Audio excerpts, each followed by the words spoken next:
ವೇದಿಕೆ ಮೇಲಿಂದ ಯಾರು ಕಾಣಿಸ್ತಾ ಇಲ್ಲ, ತುಂಬಾ ಲೈಟ್ ಹಾಕ್ತಿದ್ದೀರ. ಇಲ್ಲಿ ಎಲ್ಲರೂ ಮಾತಾಡ್ಬೇಕಾದ್ರೆ ಯೋಚನೆ ಮಾಡ್ತಾರೆ, ಯಾಕೆ ಯಾರು ಚಪ್ಪಾಳೆ ತರ್ತಾರೆ, ಎಲ್ಲರೂ ತಿರುಗಿ ಬಾರ್ಕೊಂಡು ನೋಡ್ತಾರೆ. ಅವಾಗಿಂದ ನಮ್ಮ ಸಾರಾ ಗೋವಿಂದವರು ಸೇರಿ ಇಷ್ಟು ಬೇಗ ಸ್ಪೀಚ್ ಮುಗಿಸ್ತಾರೆ ಅಂತ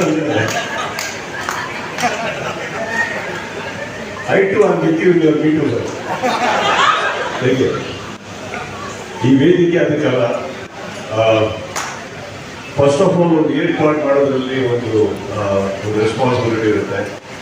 ನನಗೆ ನಮ್ಮ ಇಂಡಸ್ಟ್ರಿ ಒಳಗೆ ತುಂಬಾ ಜನ ಕಲಾವಿದರು ಕಂಪನಿಗಳು ಎಲ್ಲ ಇದೆ ಅಂತ ಗೊತ್ತು. ಇಷ್ಟು ಜನ ಬ್ಯಾಡ್ಮಿಂಟನ್ ಆಡೋದು ಸಿಗುತ್ತೆ ಗೊತ್ತಿರಲಿಲ್ಲ, ನಿಜವಾಗ್ಲೂ ಗೊತ್ತಿರಲಿಲ್ಲ. ಆಡ್ತಿರ್ತಾರೆ,